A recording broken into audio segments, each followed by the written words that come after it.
Isang mapagpalang araw po sa inyo, Sir Blair. At sa lahat po ng inyong tagapakinig at taga-suporta sa inyong mga YouTube channel na The Voice Addict at mga kwento ni Apong Isaac. Isa po ako sa nalilibang at naaaliw sa mga kwentong ibinabahagi niyo po sa inyong YouTube channel. Sana ay wag po kayong magsawa na maghatid sa amin ng magagandang istorya na hindi lang puro katatakutan, kundi meron ding matututunang aral sa buhay. Sa buhay po natin, darating ang pagkakataon na susubukin tayo ng Diyos kung ano ang gagawin natin kapag merong nangangailangan ng tulong. Kung tayo ba ay kikilos o mas pipiliin natin na manahimik na lang. Itago nyo na lamang po ako sa pangalan na Danilo. At ito ang aking kwento. Ang aking kwentong ibabahagi sa inyo ay nangyari nung ako ay 30 taong gulang at wala pang sariling pamilya. Nang panahon na yon ay buhay pa ang aking Lola Fatima na siyang tanging kasama ko sa buhay. Bata pa lamang ako ay mahilig na akong magtanim at mag-alaga ng iba't ibang klase ng halaman. Hindi ko alam, pero may kakaiba kong sayang nakukuha sa tuwing napapalago ko ang aking mga tanim. Nang lumaki ako, ay pinagkakitaan ko ang aking libangan. Ibinibenta ko ang mga tanim ko at masasabi ko na mabenta ang mga halamang gamot. Sa ganung paraan ay nakakatulong ako kahit papano kay Lola Fatima sa mga gastusin namin sa araw-araw. Hindi kasi ako nakatapos ng high school. Kaya naman hirap akong makahanap ng maayos na trabaho habang si Lola, kahit matanda na siya, ay tumatanggap pa rin siya ng labada.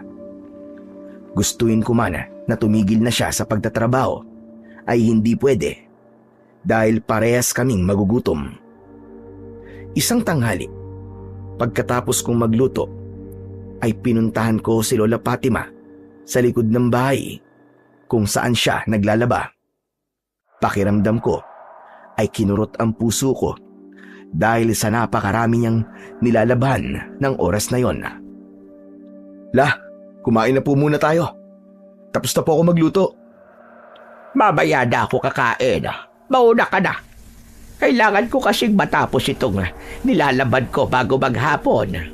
Hindi ko kasi akalain na ganito pala karami ang ipapalabas sa akin ni Sonia. Mamaya na po yan, La. Baka mamaya ay mahimatay na po kayo dyan kasi hindi pa rin po kayo nag-aalmusal. Pagising ko, nandyan na kayo. Hayaan niyo po. At mamaya, tutulungan ko kayo sa paglalaba. Wag na. Kaya-kaya ko na ito. Pero kung gusto mo talaga akong tulungan, ay ipag-igib mo na lang ako babaya ng tubig doon sa may balon. Sige na, kumain ka na. Hindi pa naman ako nagugutom. Hindi po ako kakain, La. Kung hindi po kayo kakain. Abay, bakit naman? Nasa akin ba bibig mo? Basta, sige na, kumain ka na. Tirhan mo na labang ako ng ulam. Ayoko, La. Hindi po talaga ako kakain kung hindi ko po kayo kasabay. Saka magkakasakit po kayo niyan kapag hindi po kayo nagpapahinga at kumakain sa tamang oras. Ano bang pahinga ang sinasabi mo, Danilo? Sa mga kagaya nating mahirap ay hindi usong pahinga. Para lang yun sa mayayaman. Kapag nagpahinga tayo, mas mapapadali ang pagkamatay natin dahil sa gutom. Ay nako, pero sige na nga, pagbibigyan na kita. Kumain na muna tayo. Ano ba kasing niluto mo? Sarsyadong tilapia po. Umutang po ako kanina kay Aling Marisa ng isda nung dumaan po siya rito kanina. Bakit umutang ka pa? Hindi pa ka tayo nakakabayad kay Marisa doon sa inutang nating galunggong nung 1 linggo. Dinagdagan mo na naman ang utang natin. Mabait naman po si Aling Marisa.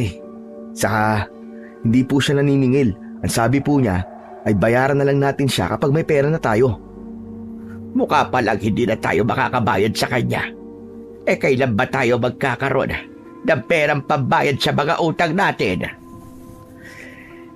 Kapag nakabenta po ako ng halaman, ay magbabayad po tayo kay Aling Marisala para makautang ulit tayo sa kanya ng isda. Ganito na lang babuhay natin. Uutang tapos magbabayad, tapos uutang ulit. Mamamatay na lang siguro ako nang hindi nakakaranas ng maginhawang buhay. Huwag po kayo mag-alala, Lola. May awa po ang Diyos. Sa kamalay nyo, di ba? May bumagsak na swerte sa atin nang hindi natin inaasahan. Ang mabuti pa ay kumain na po tayo at baka lumamig na yung kanin. Mabuti pa nga. Masyado nang humahaba itong usapan natin. Nasasayang lang ang oras. Magkasama kaming pumasok ni Lola Fatima sa aming bahay at dumulog na kami sa aming hapagkainan. May awa akong naramdaman para kay Lola.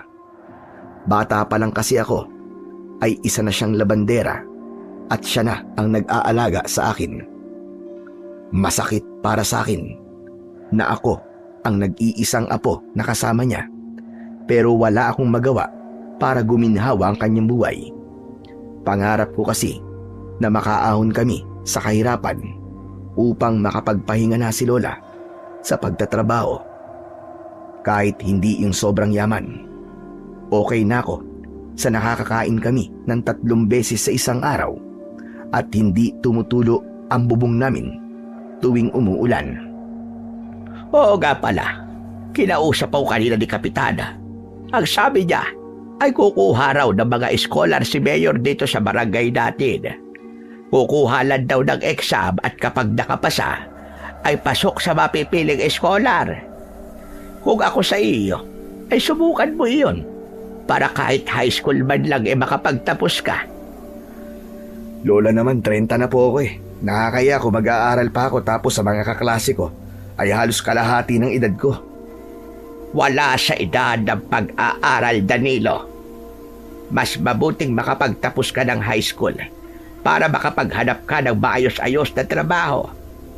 Ayoko matulad ka sa akin na kahit elementarya ay hindi natapos. Di kayo na lang po mag-aral ulit, Lola. Di ba kayo na rin po may sabi na wala naman sa edad ng pag-aaral? Ay nako, ewan ko ba sa iyo? Puro kakalokohan. Pero Danilo, pag-isipan mo sinabi ko, ang gusto ko ay nasa maayos kang kalagayan bago man lang ako mamatay.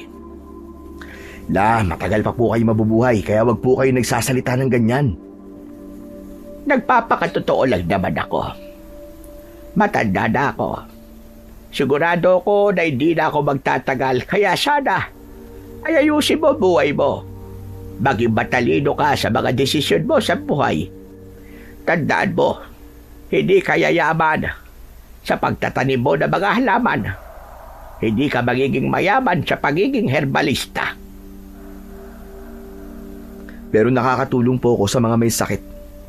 Halos po lahat ng klase ng halamang gamot ay meron akong tanim. Hindi na po nahihirapang maghanap ng halamang gamot ang mga albularyo dito sa atin. Kasi sa akin sila bumibili. Nakakatulog ka nga. Pero hindi ka naman yayaman. Wala rin. Mas maganda pa rin yumaman ka para mas makatulong ka sa mga nangangailangan. Darating din po tayo dyan na. Yayaman din po tayo. Paano nga yayaman? Ayaw mo mag-aral. Tinawanan ko na lamang ang sinabing yun ni Lola Fatima at itinuon ko ang atensyon ko sa pagkain. Ang totoo, gusto ko talagang makapagtapos ng pag-aaral kahit high school man lang dahil alam ko na mas magkakaroon ako ng malaking tsansang makahanap ng maayos na trabaho. Pero iniisip ko kasi na hindi ko na matutulungan si Lola sa pagkita ng pera. Kapag nag-aral ako, ay mas magtatrabaho si Lola at mas lalo siyang mahihirapan. Kaya ng panahon na yon, ay umasa na lamang ako sa swerteng ipagkakaloob sa amin ng Panginoong Diyos. Nagmamadaling tinapos ni Lola Fatima ang kanyang pagkain at bumalik na kagad siya sa paglalaba. Ako naman ay niligpit na ang aming pinagkainan at hinugasan ang mga yon sa batalan. Pagkatapos ay pumunta ako sa unahan ng aming bahay para tignan ang aking mga halaman. Habang abala ko ron, ay narinig ko ang pagsigaw ni Lola Fatima mula sa likod ng bahay. Danilo! Ikuha mo nga ako ng tubig. Bilisan mo! Opo, sandali lang po, Lola. Kumuha ako ng isang baso ng tubig at dinala ko yun kay Lola Fatima. Akala ko ay normal na nauuhaw lang siya, pero kinabahan ako dahil panay ang tapik niya sa kanyang dibdib na para bang nahihirapan siyang huminga. Lola, ano po nangyayari sa inyo? Nahihirapan akong huminga. Bigla na lamang ako nahilo tapos sumakit ang dibdib ko. Naku, ito po. Uminom po muna kayo ng tubig. Sabi ko naman po kasi sa inyo magpahinga muna kayo eh. Hindi pa man nakakainom ng tubig si Lola nang bigla siyang nawalan ng malay. Mas lalo akong natakot. Pinilit ko siyang gisingin pero hindi na siya nagising. Ang unang pumasok sa isip ko ay dalhin siya sa ospital. Wala akong ideya kung paano ko nagawang buhatin si Lola Fatima papunta sa harapan ng aming bahay. Tumayo ako sa gitna ng daan at doon ako humingi ng tulong. Tulungan niyo ako! Kailangan ko madala sa ospital si Lola! Parang awa niyo na! Tulungan niyo ako! Naiyak ako, lalo na nang nakita ko na nakatingin lang sa amin ang mga tao. Kahit isa ay walang lumapit para tulungan kami. Kahit papano ay naintindihan ko sila dahil baka wala silang sasakyan na maaari naming gamitin para madala si Lola sa ospital. Sa labis na pagkataranta ko ay hindi ko napansin ang isang kotseng paparating. Nagulat na lang ako nang bigla yung bumusina at doon ko napagtanto na muntik na kaming mabangga ni Lola ng kotse. Bumaba sa kotse ang isang matangkad na lalaki. Ang lalaking yun ay si Don Ricardo. Kilala siya sa aming lugar dahil siya ang pinakamayaman doon. Nagmamay-ari siya ng malawak na lupain at meron siyang malamansyon na bahay. Wala siyang kaibigan dahil alam ng lahat kung gaano siya kasungit. Kahit minsan ay hindi ko pa siya nakita nang ngumiti man lang. Hoy! Kung magpapakamatay ka, ay wag mo akong idamay. Umalis ka nga dyan sa ladaanan ko. Pasensya na po kayo. Nawalan po kasi ng malay ang lola ko eh. Kailangan ko po siyang dalhin sa ospital. Don Ricardo, kakapalan ko na po ang mukha ko. Baka po pwedeng tulungan niyo kami ni Lola. Dalhin po natin siya sa ospital, parang awa niyo na po. Ayoko pong mamatay ang lola ko. Mataman akong tinignan ni Don Ricardo. Tila nag-iisip siya kung dapat ba niya akong tulungan o hindi. Pakiusap po, Don Ricardo. Kayo lang po makakatulong sa amin ngayon. Isakay mo sa likod ng lola mo. Sumama ka na rin, bilisan mo! Maraming salamat po. Hulog po kayo ng langit. Salamat po talaga. Huwag ka na magsalita dyan. Kumilos ka na at baka mamatay pa yan lola mo. Opo, opo. Salamat po uli. Muling sumakay si Don Ricardo sa kanyang kotse. Ako naman ay nagmamadaling binuksan ang pinto sa likod at doon kami sumakay ni Lola. Matapos yon ay mabilis na pinaandar ni Don Ricardo ang kotse. Hinawakan ko ang kamay ni Lola Fatima. Sa isip ko ay panay ang dasal ko na sana ay hindi siya kunin sa akin ng Panginoong Diyos. Ano ba nangyari sa lola mo? Hindi ko po alam eh. Naglalaba lang po kasi siya tapos bigla na lang po siyang humingi ng tubig. Pagpunta ko po sa kanya, sumasakit na po ang dibdib niya at nahihirapan po siyang huminga. Tapos nawalan po siya ng malay. May sakit ba siya sa puso? Hindi ko po alam, Don Ricardo eh. Hindi naman po kasi siya nagpapacheck up kasi wala po kami pera. Bakit? May health center naman dito ah. Bakit hindi mo siya roon ipa-check up? Sinabi ko na nga po yun sa kanya pero ayaw niya. Ang sabi niya ay mas mabuti po na hindi niya alam kung may sakit siya o wala. Kapag daw po nalaman niyang may problema sa kalusugan niya, ay baka mas maging mabilis pa ang pagkamatay niya dahil sa pag-iisip. Sa bagay, hindi na ako nagtataka. Ganyan talaga kayo mahihirap. Palaging binabaliwala ang mga bagay na dapat ay inuuna. Sa lahat, ang kalusugan dapat ang prioridad ng isang tao. Ang sakit niyo naman po magsalita, Don Ricardo. Hindi po sa hindi namin prioridad ang aming kalusugan. Talagang wala lang po kasi kaming pera. Mas uunahin po namin ang pagkain namin kaysa sa pagpapacheck up. Umiling si Don Ricardo. Gusto ko pa sanang makipagtalo sa kanya at sabihin na hindi niya kami maiintindihan dahil mayaman siya habang kami ay mahirap. Pero hindi ko na yung ginawa dahil tinutulungan niya kami ni Lola Fatima. Hindi nagtagal ay nakarating na kami sa isang ospital sa bayan. Agad kong ibinaba si Lola sa kotse at sa pagmamadali ay hindi ko na nagawang magpasalamat kay Don Ricardo. Dumiretso na ako sa loob ng ospital at agad namang kaming inasikaso ng 2 nurse. Habang nasa loob ng emergency room si Lola Fatima, ay panay ang dasal ko na sana ay ligtas siya. Maya-maya pa ay lumapit sa akin ang isang doktor at sinabi niya sa akin na inatake sa puso si Lola. Hindi pa maaaring lumabas ng ospital si Lola dahil kailangan pa siyang i-monitor ng ilang araw. Kahit papano ay nabawasan ang pag-aalala ko nang sabihin ng doktor na nasa maayos ng kalagayan si Lola at nakatulong na nadala siya kagad sa ospital. Kinailangan kong umuwi sa bahay para kumuha ng damit ni Lola Fatima. Nang nasa bahay na ako, ay doon ko na naisip ang perang kailangan namin para pambayad sa ospital. Naisip ko rin si Don Ricardo. Kailangan kong bumawi sa kanya kahit sa maliit na paraan lang. Dahil kung hindi niya kami tinulungan, ay baka patay na ngayon si Lola Fatima. Wala kong ibang maibibigay kay Don Ricardo, kundi ang aking mga halaman. Nagdesisyon akong dalhin ang isang halamang gamot na kung tawagin ay tiyaang gubat sa kanyang bahay. Bago ako bumalik sa ospital, ay pumunta muna ako sa bahay ni Don Ricardo. Nang nasa harapan na ako ng malaking gate ng bahay niya, ay isang kasambahay ang kumausap sa akin. Sinabi ko na kailangan kong makausap si Don Ricardo at ipinaalam ko na ako yung tinulungan niya kanina. Sandaling pumasok ang kasambahay. Nang bumalik siya, ay pinapasok niya ako. Pinaupo niya ako sa malambot na sofa at hindi ko maiwasang humanga sa ganda ng bahay ni Don Ricardo. Isa yung mansyon. Grabe!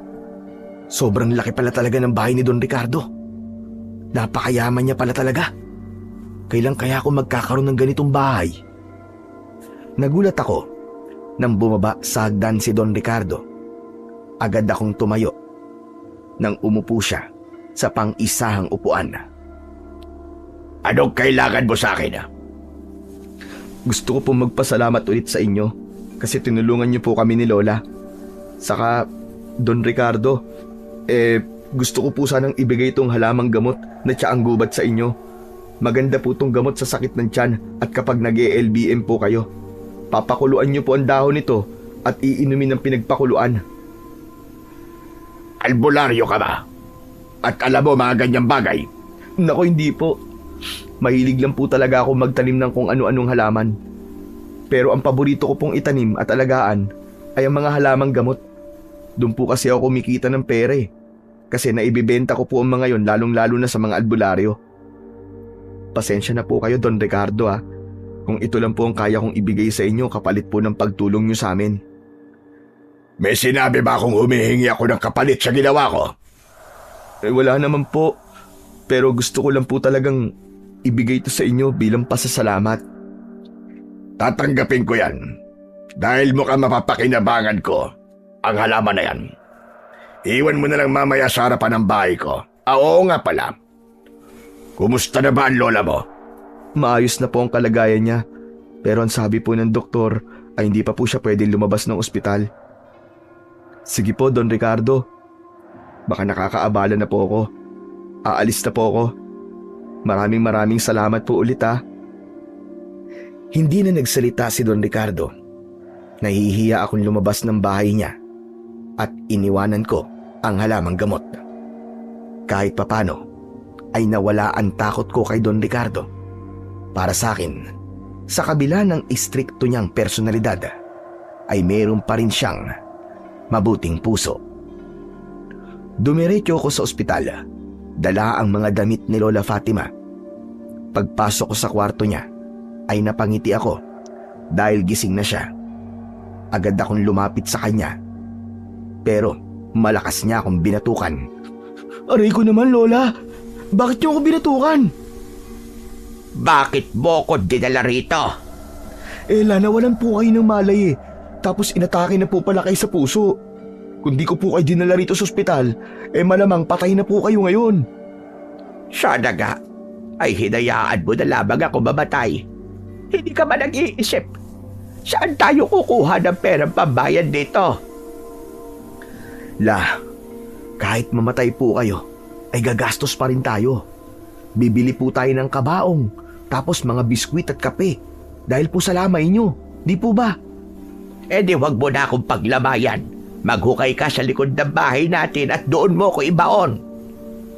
Para naman po kayong aso sa sinasabi nyo eh. Saka wag po kayo mag-alala kasi hihingi po ako ng tulong kay Kapitan at kay Mayor. Siguro naman po ibibigyan po nila tayo ng perang pambayad dito sa ospital. Sa gitna ng pag-uusap namin ni Lola Fatima, ay isang babaeng nurse ang pumasok. Aniya, ay kailangan nila akong makausap upang malaman ko kung magkano ang babayaran namin. Sumama ako sa nurse at dinala ko sa isang opisina. Doon ay ipinaliwanag sa akin ang mga ginawa kay Lola at ang presyo nun. Nang iabot sa akin ang isang papel na naglalaman ng kung magkano ang kailangan naming bayaran, ay nanlamig ako ng gusto. Dinala ko ang papel na yon at ipinakita ko kay Lola. Agad akong nagsisi kung bakit ko ba yun ipinakita sa kanya dahil mas lalo siyang nagalit. Ayan na nga ba ang sinasabi ko? Tingnan mo na. Saan tayo kukuha ng ganitong kalaking pera? Kahit tumingi ka ng tulong kina Mayor at kay Kapitan, ay hindi nila kayang ibigay kagad sa'yo ito. La, ano ba, kumalma nga lang kayo. Baka mamaya atakihin na naman kayo sa puso. Sige ka, tatagal po tayo rito sa ospital. Sa tingin mo ba, ay kaya kong kumalma sa problema natin ngayon? Wala na nga tayong makain ay kailangan pa nating magbayad ng napakalaki sa ospital na ito. Ano ba sinabi sa'yo nung kumausap sa iyo? Kailan daw ba ako makakalabas? Bukas daw po pwede na po kayong lumabas pero... Pero ano? Pero ano? Dapat po ay mabayaran natin yung kalahati ng hospital bill natin bago po kayo payagan na makalabas. Tapos may pipirmahan po tayo na nangangako tayo na babayaran natin yung kulang. Habang di po natin nababayaran yung kalahati, ay dito po muna kayo. At araw-araw ay manadagdagan po ang kailangan nating bayaran sa ospital. Kasi may bayad po tong kwarto nyo kada araw eh. Ospital ba talaga ito o hotel? Bakit may bayad ng kwarto kada araw? Diyos ko, sabi ko na nga ba, dapat ay hindi mo na ako dinala rito. Sa albularyo mo na lang sana ako dinala para mas makamura pa tayo. Ganito na lang, sabihin mo sa kanila na doon na lang ako matutulog sa daanan ng mga tao. Hindi na kamo ko gagamit ng kwarto sa ospital na ito. Pero la, hindi po pwede yung gusto nyong mangyari. Baka matapakan pa kayo doon ng mga tao eh. Hayaan niyo po at gagawa po ako ng paraan para makalabas kagad kayo rito. Nangangako po ako sa inyo. Ewan ko ba sa'yo, Danilo? Sa nangyayari ngayon, ay mas gusto ko pang mamatay na lamang. Alam kong mas nag-aalala si Lola Fatima sa akin dahil ako ang maghahanap ng perang pambayad sa ospital. Ramdam kong ayaw niya akong mahirapan pero wala na kaming magagawa. Mas gusto ko pa ang ganung problema kaysa ang mamatay si Lola dahil hindi ko siya dinala sa ospital. Nang sumunod na araw, ay agad akong kumilos para makaipon ng perang pambayad sa ospital para makalabas kagad si Lola Fatima. Lumapit ako kay Kapitan at kay Mayor. Binigyan nila ako, pero napakalaki pa rin ng kulang at hindi man lang yun umabot sa kalahati ng dapat naming bayaran. Bagsak ang balikat ko habang naglalakad ako pauwi sa aming bahay. Sino pa kaya ang pwede kong lapitan ng mautangan? Hindi pwedeng magtagal si Lola sa ospital dahil mababaon kami ng gusto sa utang. Baka makulong pa kami kung sakali. Sa bagay, kung makukulong kami, ay parang mas okay yun kasi libre ang tirahan namin at pagkain namin doon. Napahinto ako sa paglalakad nang napatapat ako sa malaking gate ng bahay ni Don Ricardo. Sakto na nasa labas si Don Ricardo. Nakaupo siya habang umiinom ng kape. Isang ideya ang pumasok sa utak ko at yun ay ang umutang ng pera kay Don Ricardo. Ang hindi ko lang sigurado ay kung papautangin niya ako lalo na't alam niya na wala akong kakayahan na magbayad. Pero desperado na ako kaya kinapalan ko na ang aking muka. Lumapit ako sa gate at mula roon ay tinawag ko si Don Ricardo. Tumayo si Don Ricardo at lumapit siya sa akin. Ikaw na naman. Anong kailangan mo? Huwag mo sabihin na may dala ka na namang halamang gamot. Wala po, Don Ricardo. Pwede ko po ba kayong makausap? Tungkol saan? Pwede po bang sa loob na lang po tayo mag-usap kung okay lang po sa inyo? Seryoso akong tinignan ni Don Ricardo. Nagpasalamat ako nang buksan niya ang gate. Pinasunod niya ako kung saan siya nakaupo kanina at umupo ako sa bakanting upuan. Napansin ko na walang kabuhay-buhay ang bakura niya dahil walang halaman na nakatanim doon. Don Ricardo, napansin ko lang po, parang ang lungkot po ng bakuran ninyo. Mas maganda po kung magtatanim kayo rito ng mga halaman, lalo na yung mga namumulaklak. Huwag kang nakikialam sa bakuran ko. Sabihin mo na ang sasabihin mo dahil ayoko nang nasasayang ang oras ko. Pasensya na po, pero sige, sasabihin ko na po ang sadya ko rito. Alam niyo naman po na nasa ospital ang lola ko, di ba? Don Ricardo, kakapalang ko na po mukha ko. Anumang araw ay pwede na po makalabas si lola sa ospital. Pero kailangan po naming mabayaran ng kalahati ng hospital bill namin bago po siya makalabas. Kung hindi po namin yung mababayaran, ay mananatili po siya sa ospital at lalaki po ng lalaki ang dapat namin bayaran. Uutang ka ng pera sa akin, tama? Paano niyo po nalaman? Manghuhula po ba kayo? Hindi ko kailangan maging manghuhula para malaman kung ano sasabihin mo sa akin. Malinaw na nandito ka para mangutang. Opo, ganun na nga po. Talagang desperado na po ako kaya kahit kayo po ay nilapitan ko na. Nagbabaka sakali lang po ako. Heto po ang papel kung saan po nakalagay ang dapat naming bayaran. Baka po mapapahiram nyo kami. Kahit yung kalahati lang po. Maliit ang halagang ito para sa akin. Kaya kitang pautangin kahit yung buong halaga ang kailangan yung bayaran. Talaga po? Sobrang yaman niyo po talaga. Kayo nga po yata ang pinakamayamang tao sa buong mundo. Pero hindi kita papahiramin ng pera. Ano? Bakit po? Dahil alam ko na wala kang kakayahan na magbayad. Mahirap ka. Mukha kang walang trabaho. Sabihin mo sa akin, paano mo ko mababayaran, Aber? Ano po? Hindi ko po alam eh. Nakita mo na. Hindi mo alam. Hindi ko pinupulot ang perang meron ako. At hindi ako charity para magbigay ng pera sa taong hindi ko kilala. Pero, Don Ricardo, hindi po kami makakapagbayad kahit kalahati. Mababaon po kami sa utang. Ikaw lang po ang taong kilala ko na may kakayahan po na magpautang sa amin ng ganong kalaking halaga ng pera. Hindi ko na problema yon. Ang mabuti pa ay umalis ka na. Dahil wala kang makukuha sa akin kahit na piso. Natulungan na kitang dalhin sa ospital ng lola mo. At para sa akin, sapat na yon. Naiintindihan ko po. Maraming salamat na lang po. Tumayo na ako at malungkot akong naglakad. Hindi naman ako umasa na papahiramin ako ni Don Ricardo ng pera. Pero nalungkot ako nang tumanggi siya na tulungan ako. Siya na lang kasi ang taong kilala ko na maaaring makatulong sa amin ni Lola Fatima. Ngunit napahinto ako sa paglalakad nang tawagin ako ni Don Ricardo. Pinabalik niya ako at diretso na akong tinignan. Sandali lang. Ang sabi mo kanina ay mukhang malungkot ang bakuran ko. Opo. Para po sa akin ay mas magkakaroon po dito ng buhay kung magtatanim po kayo ng mga halaman. Sa pagkakatanda ko, ay sinabi mo rin na mahilig ka sa halaman at nagtatanim ka, tama ba? Tama po kayo. Mahilig po akong magtanim ng mga halaman. Kung ganon, ay papairami kita ng pera na kailangan mo. Hindi kalahati kundi buo, para wala na kayong problema. Talaga po? Hindi po ba sabi niyo kanina ay hindi niyo po ako papautangin? Oo nga, pero pwede mo naman akong bayaran sa ibang paraan.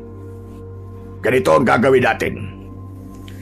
Papairami kita ng pera kailangan mo at babayaran mo yon sa pamamagitan ng pagtatanim ng mga halaman na ikagaganda ng aking bakuran. Ikaw ang mag-aalaga ng mga yon sa loob ng 1 taon. Sige po, payag po ako, Don Ricardo. Siguraduhin mo lang na magugustuhan ko ang gagawin mo sa bakuran ko. Dahil kapag hindi ko nagustuhan, ay kailangan mong bayaran ng pera ang inutang mo sa akin. Nagkakaintindihan ba tayo? Opo, Don Ricardo. Huwag po kayong mag-alala kasi gagawin ko po ang lahat para maging maganda tong bakuran nyo.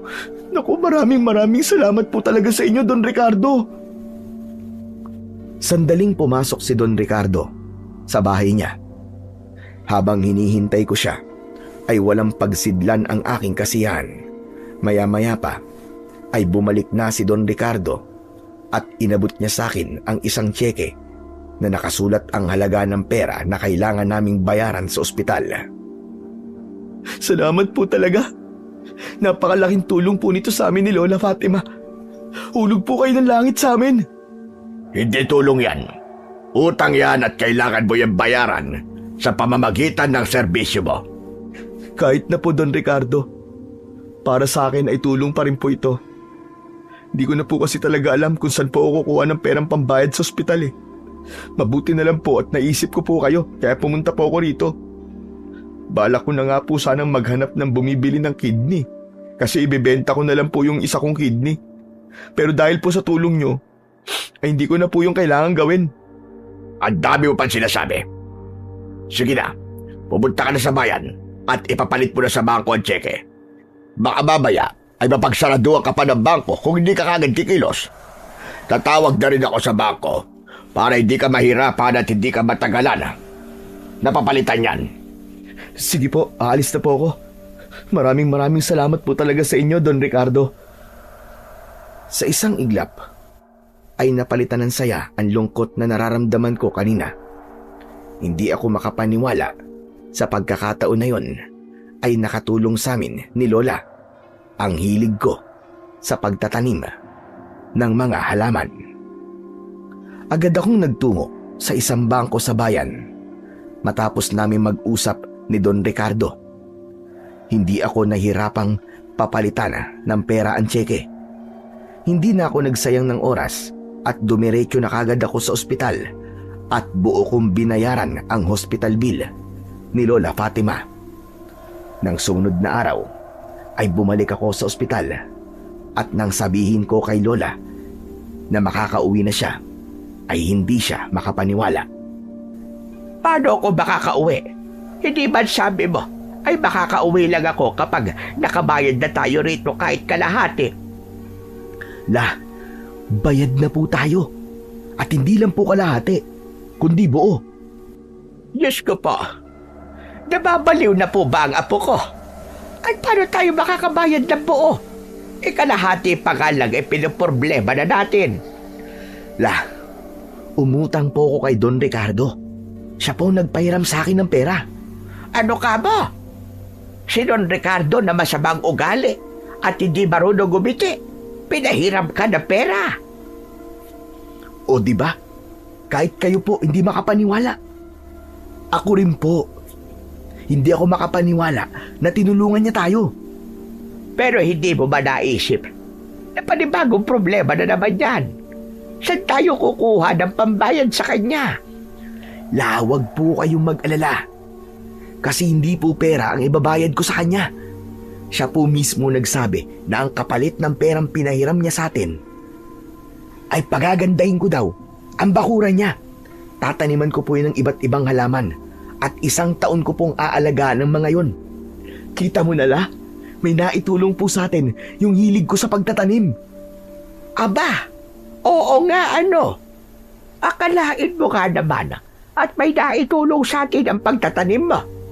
Pero totoo ba yung sinabi mo? Baka naman sinasabi mo lang yan dahil ang totoo ay nang hold up ka ng Bangko Damotres ka. Si Lola naman, ginawa niyo pa akong kriminal. Hindi ko po magagawa yun. Ang mabuti pa ay umuwi na po tayo. Sigurado po ako na namimiss niyo na po ang bahay natin. Ay oo nga, sinabi mo pa. Kahit malambot ang higaan ko dito, ay hindi ko pa rin ipagpapalit ang papag natin. Inayos ko na ang mga gamit ni Lola Fatima at pagkatapos ay masaya kaming umuwi. Hanggang sa sandaling yun ay hindi pa rin ako makapaniwala na si Don Ricardo ang magiging sagot sa problema namin ni Lola. Nang nakauwi na kami sa bahay ay naramdaman ko ang kasiyahan ni Lola Fatima. Nagpaalala ako sa kanya na wag muna siyang tumanggap ng labada kahit 1 linggo para makapagpahinga siya.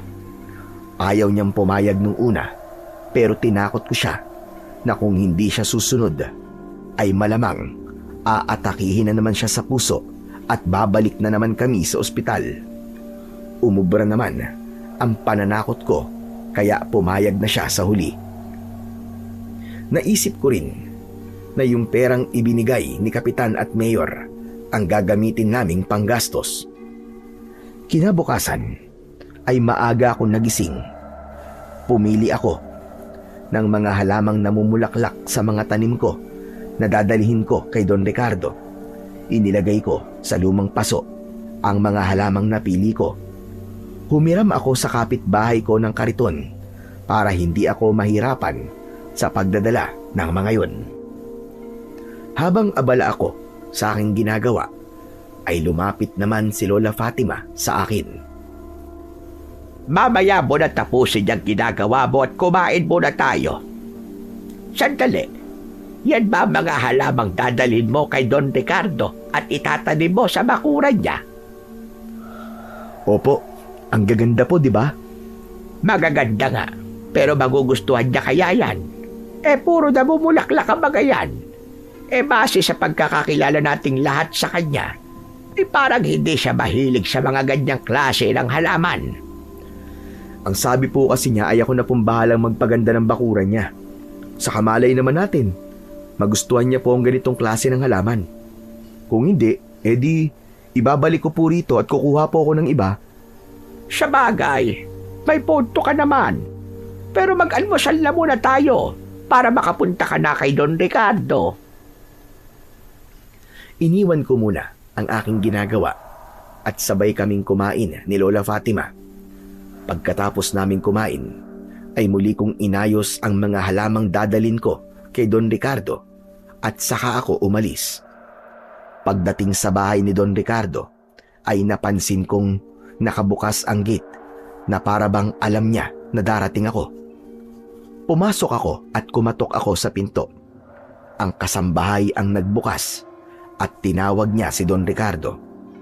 Hindi nagtagal ay nasa harapan ko na si Don Ricardo. Magandang umaga po sa inyo, Don Ricardo.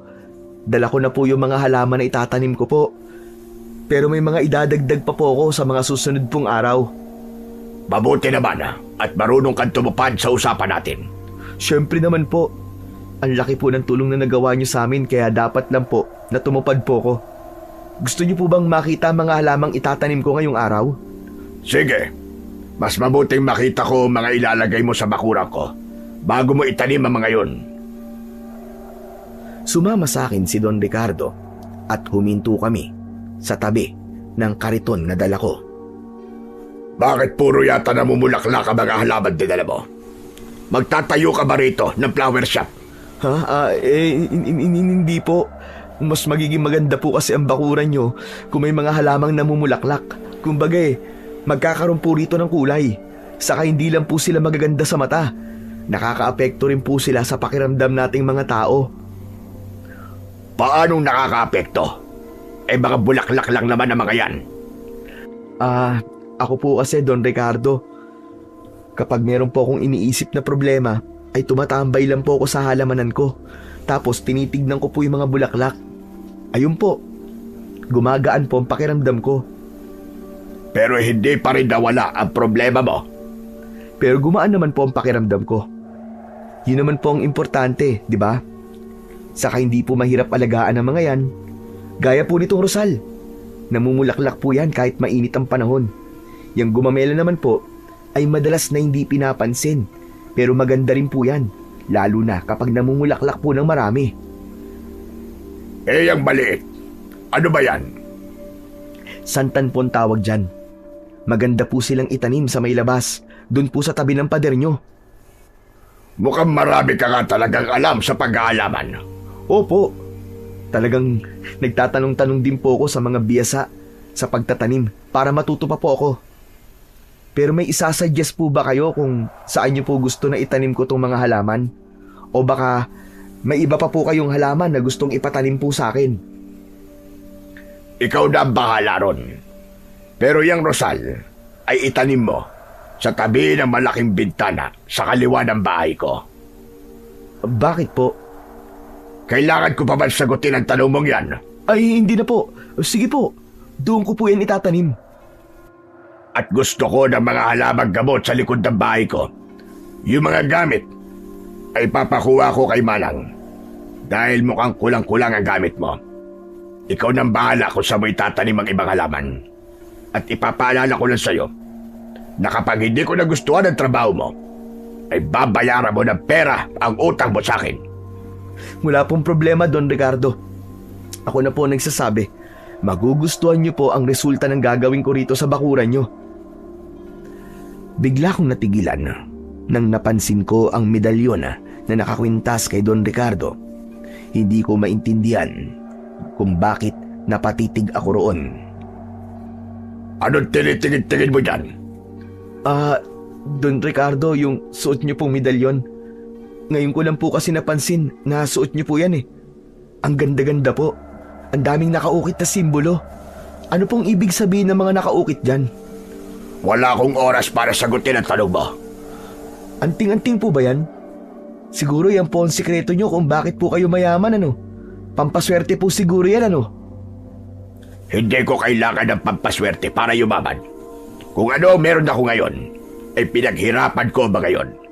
At ayoko rin ng masyadong maraming tanong. Ayoko rin sa mga magnanakaw. Kaya kung nagbabalak ang pagnakawan ako, ay mag-isip-isip ka na ngayon. Dahil hindi mo gugustuhin na makalaban ako. Ay, hindi naman po, Don Ricardo. Huwag po kayo mag-alala. Hindi po ako magnanakaw. Hindi ko po sisirain ang tiwalang ibinigay niyo po sa akin. Tiwala?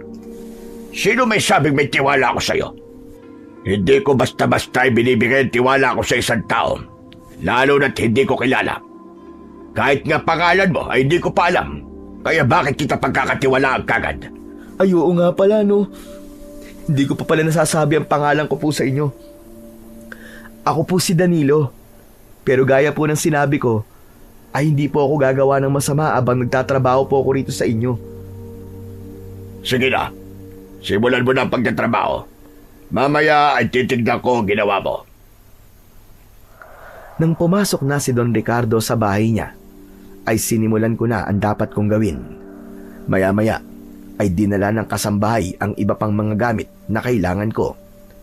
Siniguro ko na nasa tama at magandang pwesto ang mga halaman, hindi ko rin kinalimutan na ilagay ang rosal sa lugar na sinabi ni Don Ricardo.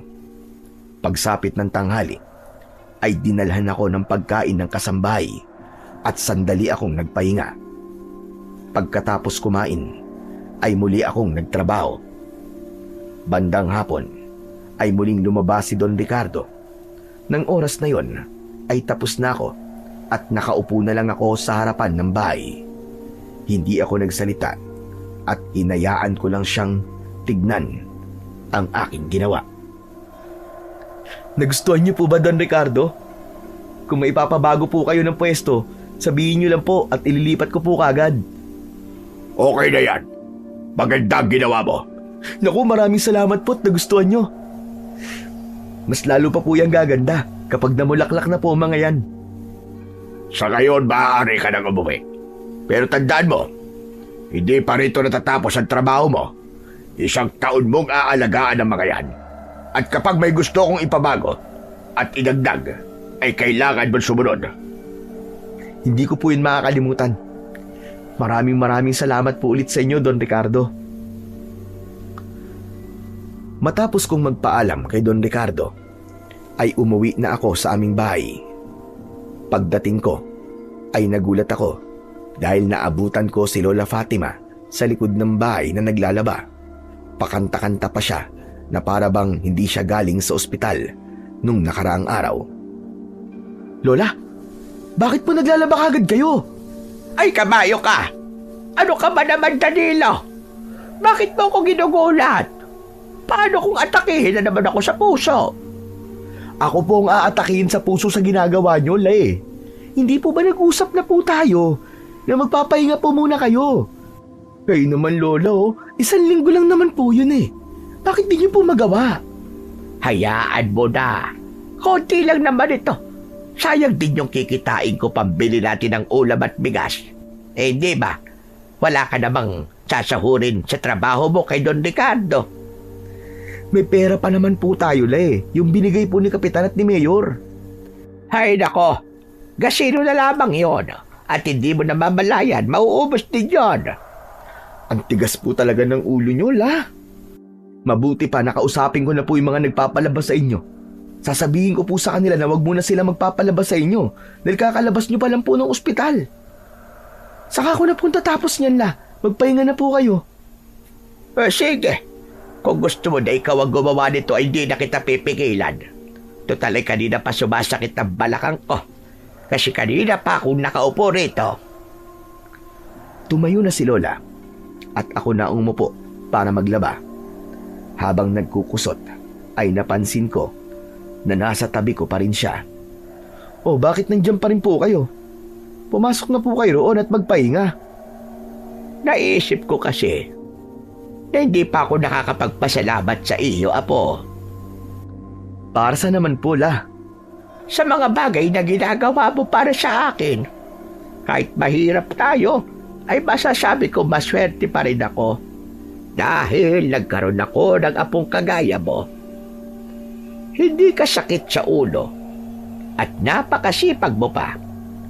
Wala po kayong dapat na ipagpasalamat sa akin kasi lahat po ng ginagawa ko ay paraan ko lang po ng pagtanaw ng utang na loob ko po sa inyo.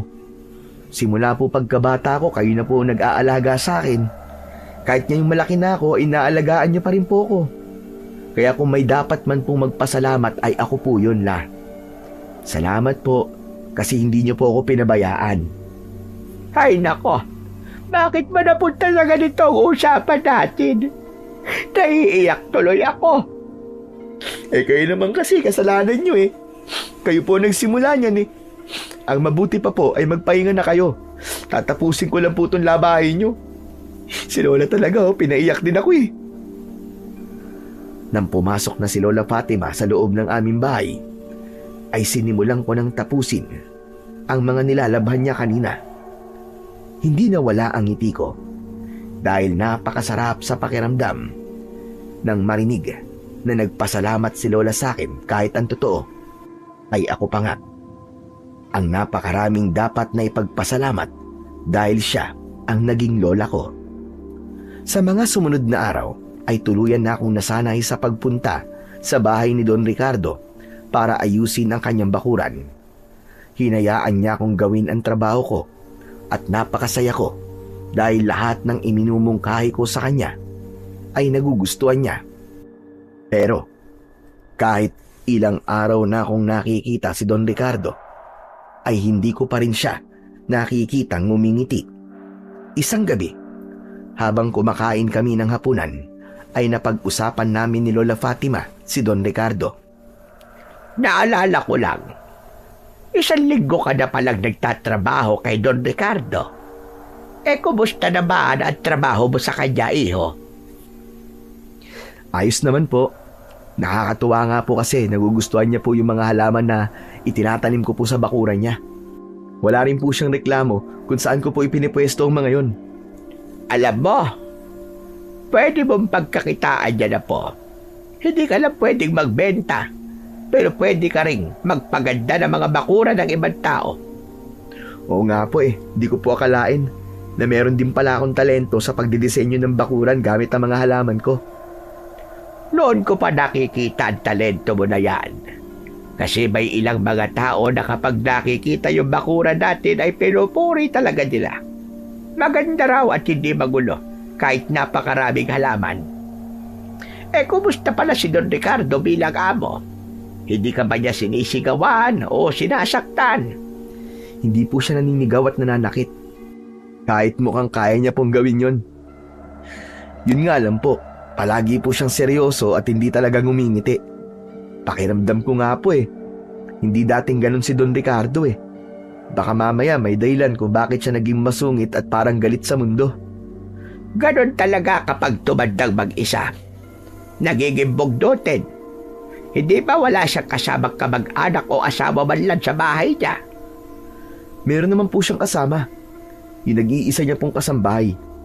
Kahit na, iba pa rin kapag kadugo mo ang kasama mo sa buhay. Sabagay, tama po kayo sa sinabi niyo.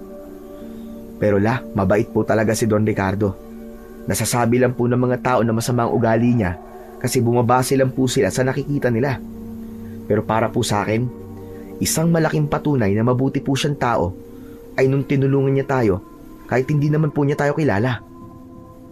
Kung hindi po dahil sa kanya, ay hindi po kayo madadala sa ospital at hindi ko po kayo mailalabas ng ospital. Magsasalita pa sana si Lola nang may narinig kaming sigawan ng mga tao sa labas. May pagtatakang nagkatinginan kami ni Lola at sabay kaming tumayo upang makiisyoso. Lumabas kami at mas lalo kaming nagtaka nang may mga taong tumatakbo. May ilang lalaki na may dalang itak na nakapalibot sa bahay na nasa tapat namin. Nagtanong si Lola Fatima kung anong nangyayari at nalaman namin na mayroong nakitang aswang sa bubong ng bahay na pinapalibutan ng mga tao. Aba, ngayon ko lang yata narinig na may aswang dito sa atin Kaya nga po Pero hindi po ba buntis po yung babaeng nakatira sa bahay na yan? Baka kaya po siya inaaswang dahil buntis siya. Diyos ko, huwag na tayo makiusyoso dyan at baka babaya ibadamay pa tayo. Tara na, bumalik na lang tayo sa bahay at magsarado na kagad tayo ng pinto.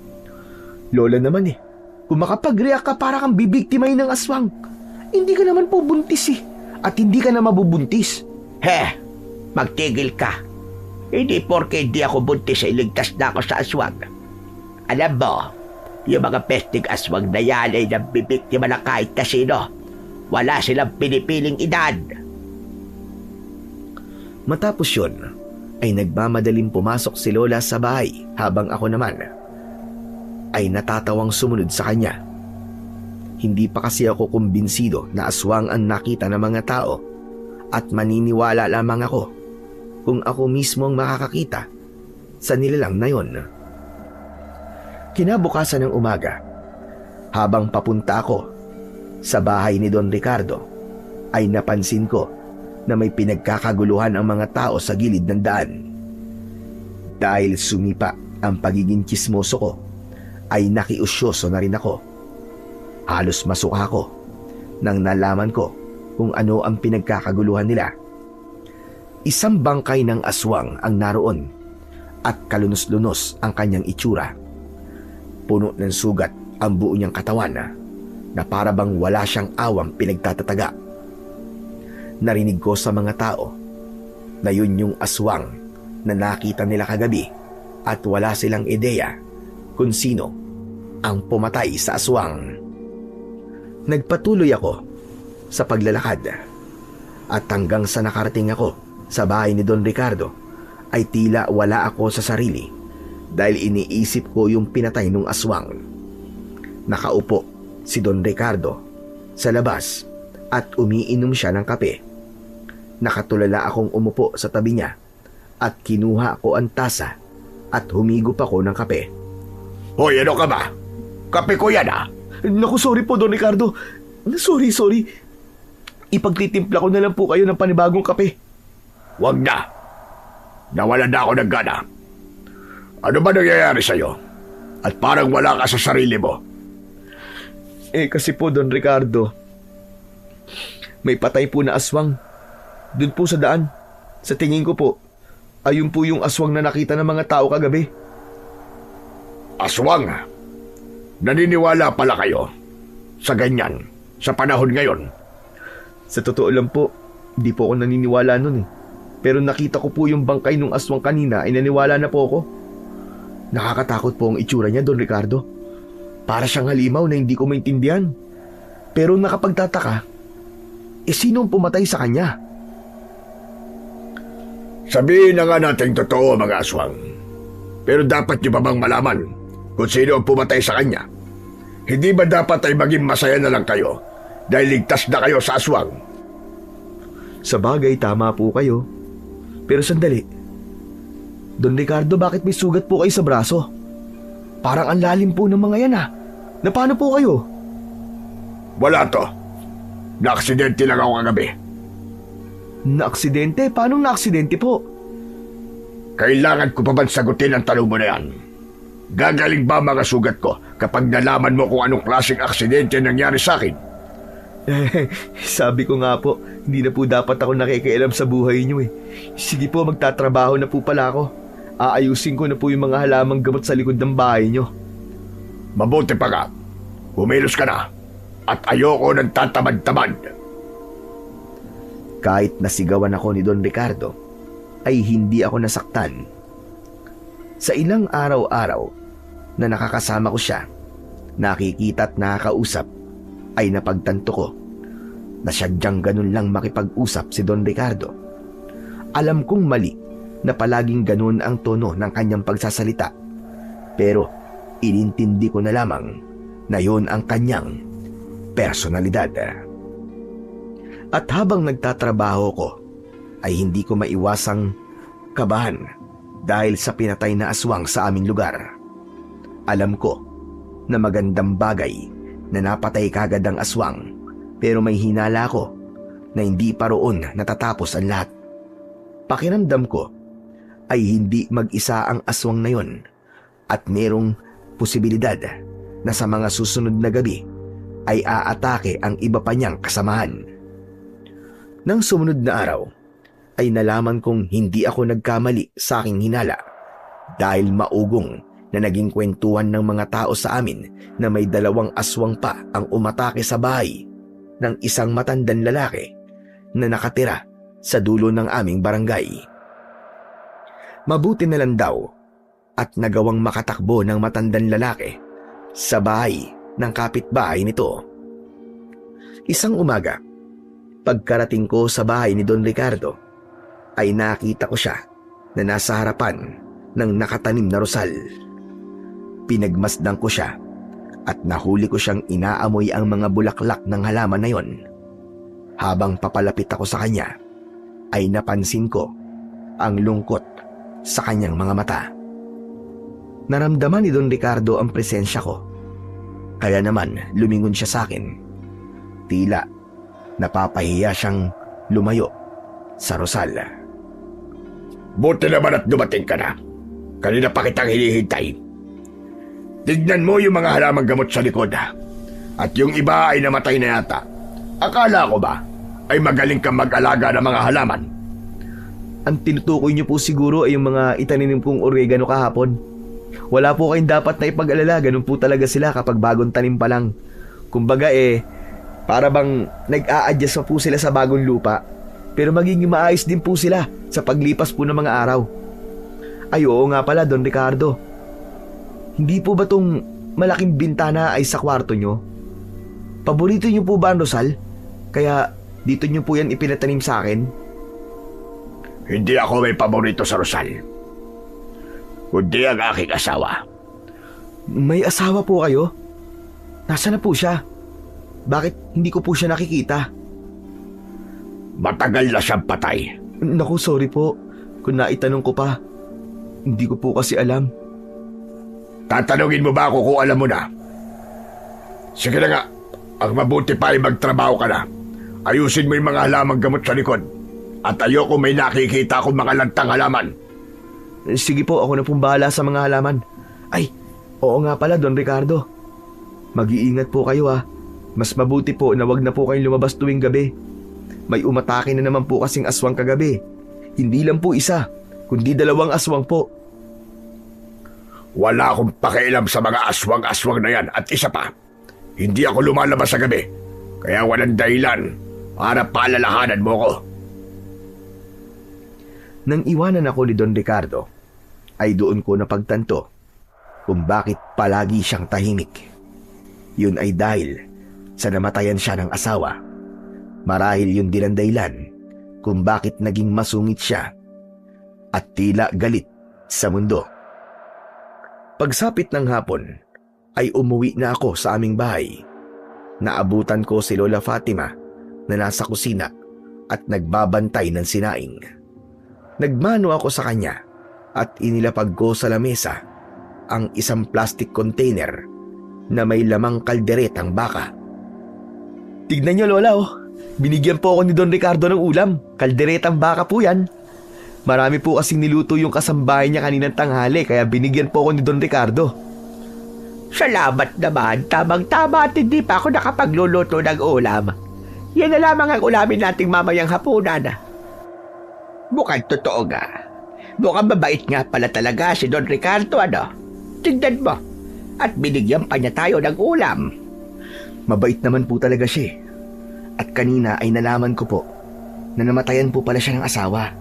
Yung po siguro ang dahilan kung bakit masungit po siya at bugnutin. Bakit ako naman namatayan din ako ng asawa? Ang lolo Panching mo.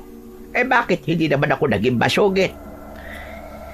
Iba-iba naman po kasi tayo ng pagdadala ng problema, Lola. Maaaring kinaya niyo po yung sa inyo. Pero hindi po ibig sabihin nun ay kaya rin yun ng ibang tao. Sa bagay, may punto yung sinabi mo. Matalino ka rin pala. Ngayon ko lang nalaman. Oo nga pala. Nagbahay-bahay si Kapitan kanina. Hindi tayo pwedeng lumabas ng alas 7 ng gabi hanggang alas 5 ng umaga. May curfew na raw tayo ngayon. At hindi yun aalisin hanggat hindi sila nakakasigurado na hindi naaatake yung mga aswang. Salamat naman. Mas mabuti nga po yun Para rin naman po yun sa atin. Pero kahit nasa loob po tayo ng bahay ay kailangan pa rin po nating mag-ingat. Kasi sa pagkakaalam ko po, ay namamasok po ng bahay yung mga aswang. Sinabi mo pa. Kaya nga mamaya ay magsasabit ako ng mga bawang sa pinto at bintana. Ang sabi ay maganda raw na pangontra yun sa aswang. Sigurado po ba kayong epektibo ang bawang na pangontra sa aswang? Abay malay ko. Narinig ko lang naman yun. Pero mabuti na ang maniwala tayo kaysa wala tayong gawin. Mahirap ang magsisi sa huli. Sinang-ayunan ko na lang ang sinabi ni Lola Fatima. Wala kasi kaming magagawa kundi ang maniwala sa mga sinasabing paraan upang hindi kami maging biktima ng mga aswang. Yun ang unang beses na nangyari ang ganun sa aming lugar.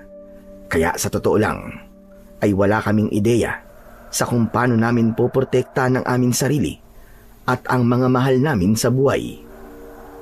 Maaga kaming natulog ni Lola Fatima ng gabing yon. Hindi namin kinalimutan na magsabit ng bawang sa pinto at bintana. Habang mahimbing akong natutulog, ay nagising ako nang dahil sa pagtahol ng mga aso sa labas. Kinabahan ako dahil baka aswang ang dahilan kung bakit nag-iingay ang mga aso.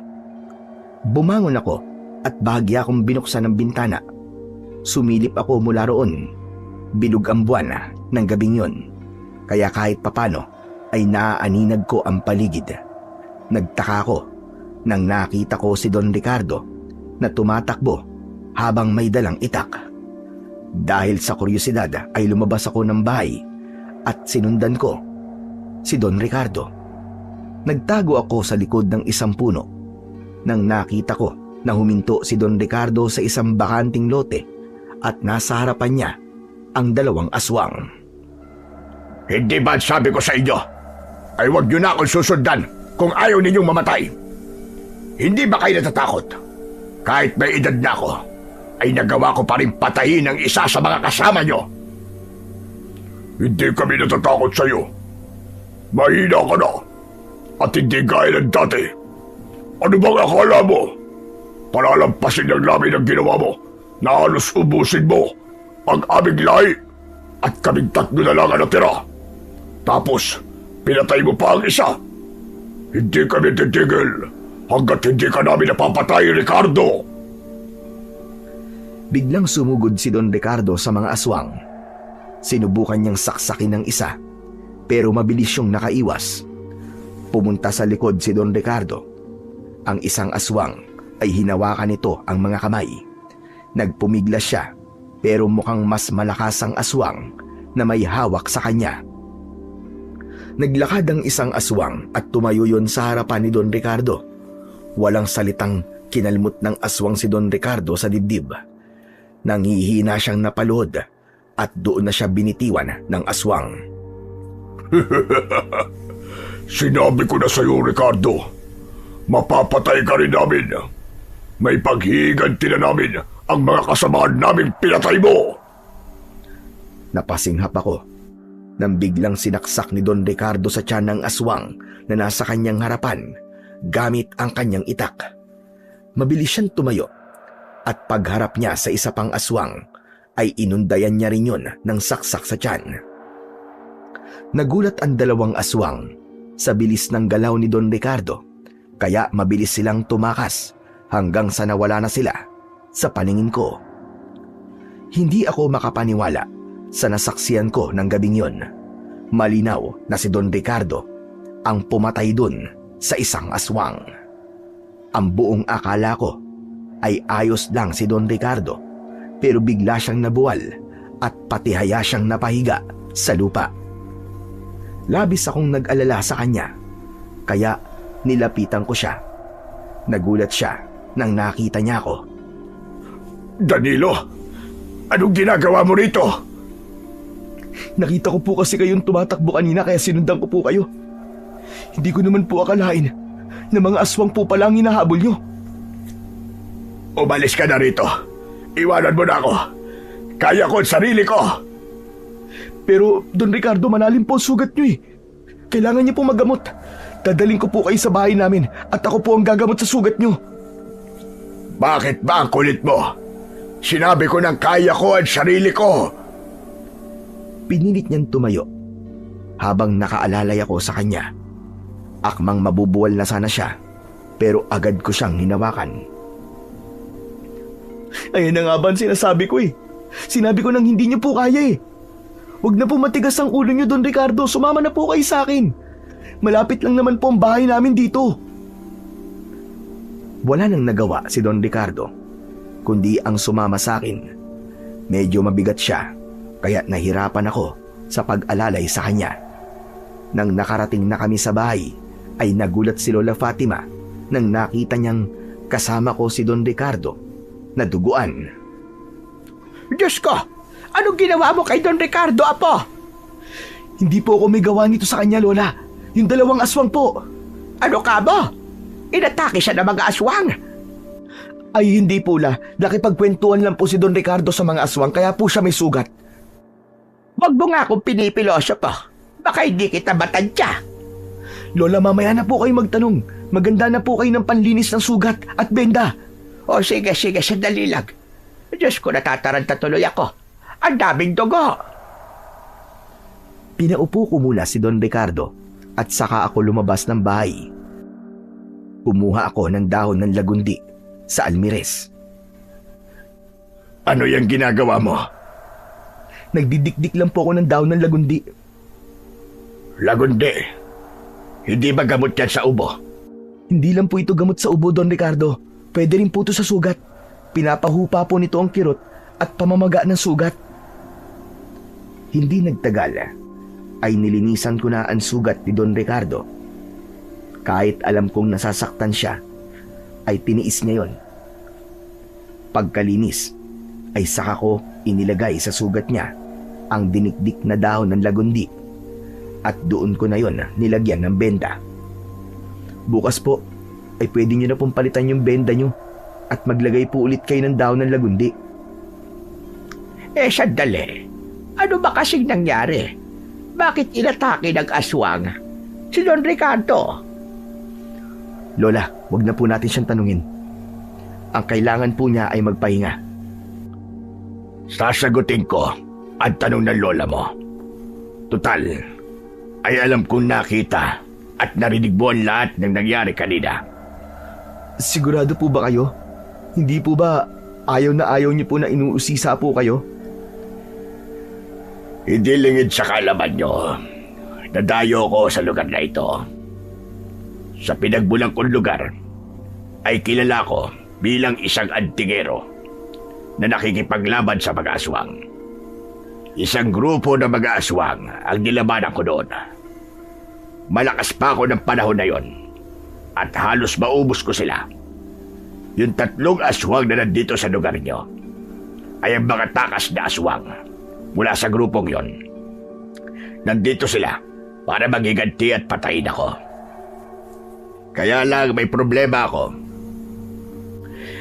Hindi na ako kasing lakas ng dati. At alam yun ng mga aswang.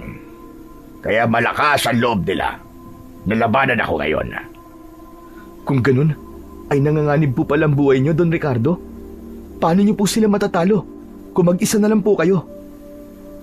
Kahit papano, ay magiging may laban pa rin ako sa kanila. Meron akong ginagamit na anting-anting. Kapag suot ko yun, kahit anong sandata o armas na hawak ko, ay magiging epektibo na panlaban sa mga aswang. Kahit po pala nasaksak niyo lang po ng tig-isa yung mga aswang, ay tumakas na sila kagad. Naging makapangyarihan po ang itak ng dahil po sa inyo. Tama ka. Pero gaya na sinabi ko, ay hindi na ako kasing lakas ng dati. Matanda na ako at mahina na ang aking katawan. Dahil sa naging operasyon ko sa puso ilang taon nang nakakaraan. Kaya naiintindihan kita, Danilo. Nung nataranta ka at natakot ka nang inatake sa puso ang lola mo, ay nakita ko sa iyo ang reaksyon ng asawa ko nung inatake ako sa puso. Sa kasamaang palad, habang nasa ospital ako, ay mag-isa siya sa bahay at doon siya pinaslang ng mga aswang. Bumakas ang lungkot at sakit sa muka ni Don Ricardo. Kahit hindi niya direktang sinabi, ay alam ko na ang pagkamatay ng asawa niya sa kamay ng mga aswang ang dahilan kung bakit siya naging tahimik at tila galit sa mundo. Paano mo lalabanan yung mga aswang? Kahit pala may anting-anting ka ay mahina ka na. Kailangan kong ipagkatiwala ang anting-anting ko sa taong karapat-dapat. At naniniwala ko na ang taong yon ay nasa harapan ko na. Ay, sandali lang, ayoko. Hindi ko tatanggapin ang anting-anting mo, Don Ricardo. Abay, katulad mo, matanda na rin ako. Hindi ko na kayang makipaglaban sa mga aswang. Diyos ko naman. Sa iba mo na lang ibigay yan, huwag na sa akin. Hindi ikaw ang tinutukoy ko, kaya itikom mo ang bibig mo. Hindi ba ako? Naku, pasensya naman. Minsan talaga ay walang preno ang bunganga ko. Si Danilo. Kay Danilo ko ipagkakatiwala ang aking anting-anting. Siya ang nakikita kong may kakayahan na maging antingero at tatapos sa kasamaanan ng mga aswang na sumasalakay dito. Sa akin? Sandali lang po. Bakit naman nagdidesisyon na po kayo agad nang hindi man lang ako tinatanong kung papayag po ba ako o hindi? Hindi lang ako ang nanganganib ang buhay, kundi ang lahat ng tao sa lugar na ito. Kasama ka na ron at ang lola mo. Kapag napatay ako ng 2 aswang na yon, ay sigurado ko na magpapatuloy sila sa pagsalakay dito dahil alam nila na wala nang lalaban sa kanila. Papayag ka ba na mangyari yon? Apo, tanggapin mo na ang alok ni Don Ricardo. Baka sa mga susunod na gabi ay tayo naman ang atakihin ng mga aswang na yon, Diyos ko po. Saka isipin mo, kapag tinalo mo yung mga aswang, ay makikilala ka rito sa lugar natin at sisikat ka. Baka puntahan ka rito ng mga reporter at interviewin ka pa. Makikita ka rin sa TV. Para ka ng artista noon pa nagkataon. Si Lola naman, ang babaw naman po ng dahilan nyo para lang pumayag ako sa gusto ni Don Ricardo. Hindi man lang po ba kayo mag-aalala sa akin na baka mapahamak po ako, mapatay ako dahil sa mga aswang? Hindi ko na yun naisip. Saka sabi ni Don Ricardo ay may kapangyarihan yung anting-anting niya. Hindi ba ang sabi niya rin ay nagawa niyang talunin ang napakaraming aswang noong malakas pa siya? Malakas ka pa ngayon. Kaya sigurado ko na magagawa mo kung ano ang nagawa noon ni Don Ricardo. Tama ang lola mo, Danilo. Ako ang nagmamay-ari ng anting-anting na ito. Kaya ako makapagsasabi kung sino ang karapat-dapat na pagkatiwalaan ko nito. At lahat ng katalian na nakikita ko sa iyo ay indikasyon na kaya mong gamitin ang aking anting-anting. Mag-isip ka, Danilo. Nasa iyong kamay ang magiging kapalaran ng iyong lugar. Ipagtatanggol mo ba kami laban sa mga aswang o mananahimik ka na lang kahit alam mong may pwede kang gawin? Sandali akong tumahimik upang pag-isipan ang mga sinabi ni Don Ricardo. Sa totoo lang, ay labis akong nabigla sa mga nangyayari. Hindi ko akalain na matapos kong gamutin si Don Ricardo, ay aalokin niya kung gamitin ang anting-anting niya upang makipaglaban sa mga aswang. Pero naisip ko rin si Lola Fatima. Hindi malabo na baka isang gabi ay kaminaan sa lakay ng mga aswang at sigurado ko na kung mangyayari yon ay wala kaming magiging laban sa kanila. Ngunit kung meron akong makapangyarihang anting-anting ay magkakaroon ako ng kakayahan na protektahan hindi lang ang lola ko, kundi maging ang lahat ng mga tao sa aming lugar. Ano, Danilo? Magdesisyon ka na. Kung hindi ka pumapayag ay walang problema sa akin. Pwede naman ako maghanap ng ibang gagamit nito o kaya ay pipilitin kong labanan na labag ang mga aswang kahit malaki ang posibilidad na matalo nila ako. Sige po. Pumapayag na po ako, Don Ricardo. Payag na po akong gamitin ang anting-anting nyo para ako na po ang lalaban sa mga aswang. Totoo ba yan, Apo?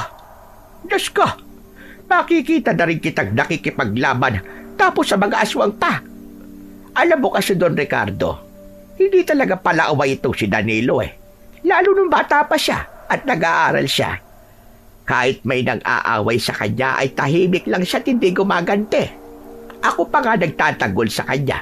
Kaya para sa akin ay masaya ko kasi makikita kong nakikipaglaban na ang apo ko.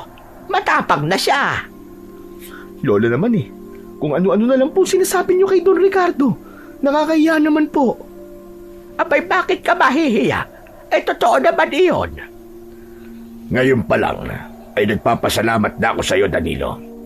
Ang totoo ay matagal ko nang gustong bitiwan ang anting-anting na ito. Pero wala lang talaga akong makitang karapat-dapat na susunod na magmamay-ari nito. Pero nang nakilala kita, nakita ko kung gaano kabuti ang puso mo. At doon ko nasabi sa sarili ko na makapagpapahinga na ako sa pakikipaglaban sa mga aswang. Hinubad ni Don Ricardo ang anting-anting na nakasabit sa kanyang leeg. Umusog siya, palapit sa akin, at isinuot niya yon sa akin. Wala naman po akong nararamdamang kakaiba, Don Ricardo. Mararamdaman mo lamang ang kapangyarihan niyan sa oras na may aswang sa paligid. Yan ang magiging gabay mo sa pakikipaglaban sa kasamaan. At tandaan mo, Danilo, lahat ng sandata na gagamitin mo ay magiging mabisang panlaban sa mga aswang. Kaya maging matalino ka sa pagpili ng sandatang gagamitin mo. Natatakot po ako, Don Ricardo. Pero sa tingin ko, ay kailangan ko pong tanggapin ang tungkulin na ito. Lalo na't nasa malaking panganib po tayong lahat. Sobra kitang ipinagbabalaki, apo ko. Talagang hindi ako nagkamali kung paano kitang pinalaki at inalagaan. Isang malalim na paghinga ang aking pinakawalan ng mga sandaling yon. Tinignan ko ang anting-anting na nakasabit sa aking leeg at sa sandaling yon ay unti-unti ko nang tinanggap na simula sa gabing yon ay magkakaroon na ng malaking pagbabago sa buhay ko. Sa mga nakalipas na araw ay patuloy akong nagtrabaho kay Don Ricardo. Sa gabi naman ay lumalabas ako na may dalang itak at pilit kong hinahanap ang kinaroroonan ng mga aswang. Tuluyan ko nang tinanggap na kailangan kong makipaglaban sa mga aswang upang maibalik ang kapayapaan sa aming lugar. Dahil alam ni Don Ricardo ang aking ginagawa, ay pinayagan niya ako na kahit hapon ako magtrabaho sa kanya. Alam niya kasi nagising ako at nagbabantay sa aming lugar mula gabi hanggang madaling araw. Isang hapon ay naghanda na ako papunta sa bahay ni Don Ricardo. Nang makarating ako roon, ay naabutan ko siya na nakaupo sa labas ng kanyang bahay. Tinawag niya ako at pinaupo sa harapan niya. Danilo, halika nga sandali. Kumusta ang pagbabantay mo? Nakaharap mo na ba ang dalawang aswang? Don Ricardo, sa kasamaang palad po, hindi pa po eh. Hindi ko pa rin po sila nararamdaman eh. Sa palagay niyo po ba, umalis na po sila? Baka po nagpakalayo-layo na po sila, tumakas na. Dahil nung huling nakaharap niyo po sila, ay parehas niyo po silang nasaksak. Baka po natakot na sila at hindi na po sila babalik dito. Duda ako na lumayo ang dalawang yon. Wala silang ibang gustong gawin kundi ang patayin ako. Kaya alam ko na nasa paligid lang sila. At kahit nagawa ko silang masugatan, ay may kakayahan pa rin silang pagalingin ang kanilang mga sugat sa mabilis na paraan. Malamang ay naghihintay sila ng tamang pagkakataon para umatake. Kung ganun po pala, ay dapat ko palang pagbutihin ang aking pagbabantay. Pero sa totoo lang po, Don Ricardo, hindi pa rin po ako makapaniwala na ako po ang napili niyong pagkatiwalaan ng anting-anting niyo eh. Isa lamang po akong hamak na nagtatanim ng mga halaman at wala po akong kaalam-alam sa pakikipaglaban sa mga aswang. Hindi mo kailangan ng kaalaman o karanasan para maging tagapagtanggol. Ang kailangan mo lang ay matinding kagustuhan na protektahan ng mga taong mahalaga sa'yo. Ang bagay na yon ang magtutulak sa'yo para ikaw ay maging matapang. Pero paano po kayo? Meron po bang nagturo sa inyo para maging matapang? Ang mga karanasan ko sa buhay ang nagturo sa aking maging matapang. Bata pa lamang ako, ay marami ng aswang ang umaatake sa lugar kung saan ako ipinanganak. Namatay ang mga magulang ko na dahil sa mga aswang nung 7 taong gulang pa lamang ako. Ang nag-iisa ko namang kapatid ay pinatay din ng mga aswang nung 10 taon ako. Hindi ko po akalain na bata pa lang po kayo ay napakarami niyo na pong naranasang masasakit. Kaya nga, nang inampon ako ng isang matandang antingero at sinabi niya na sasanayin niya ako makipaglaban sa mga aswang, ay agad akong pumayag. Siya rin ang nagbigay sa akin ng anting-anting na ngayon ay nasa iyo na. Alam ko na kailangan kong maging matapang upang magawa kong protekta ng mga taong malapit sa akin. Isa sa mga nakita ko sa iyo ay ang pagmamahal mo sa iyong lola. Kaya ako'y pinagkatiwala sa iyo ang anting-anting. Alam kong gaya ko ay gusto mo rin protekta ng mga mahal mo sa buhay. At ayokong ipagkait sa'yo na magkaroon ka ng kakayahan na gawin yon. Ang totoo po niyan, Don Ricardo. Si Lola Fatima po talaga ang una kong naisip kaya pumayag po ako na tanggapin po tong anting-anting eh. Pero wag po kayong mag-alala. Gagawin ko po ang lahat para hindi kayo magsisi na sa akin niyo po ito pinagkatiwala. Tumangulang si Don Ricardo sa sinabi ko na yon, pero nakita ko sa mga mata niya na may tiwala siya sa akin. Matapos naming mag-usap, ay sinimulan ko na ang trabaho ko at doon ko muna itinuon ang aking atensyon. Pagsapit ng gabi, gaya ng aking nakasanayan, ay muli akong naghanda para magbantay sa aming barangay. Kinuha ko ang itak sa kusina at tinignan ko yon kung matalim pa rin ba yon. Sigurado ka ba na itakan sa data na magagamit mo para talunin yung mga aswang? Wala naman po akong ibang mapagpipilian, Lola, kundi ito lang po eh. Ay oo nga pala. Aalis na po ako ha. Paglabas ko po, magsarado na po kayo ng pinto. At yung mga bintana i-check niyo po kung nakasara din, lagyan niyo po ng lock. Huwag na po kayong lumabas ha. Kahit hindi mo yan sabihin ay gagawin ko talaga yan. Sige na, Apo. Umalis ka na. At mangako ka sa akin, Apo, na mag-iingat ka. Lumabas na ako ng bahay, pero napahinto ako nang may naramdaman akong kakaiba.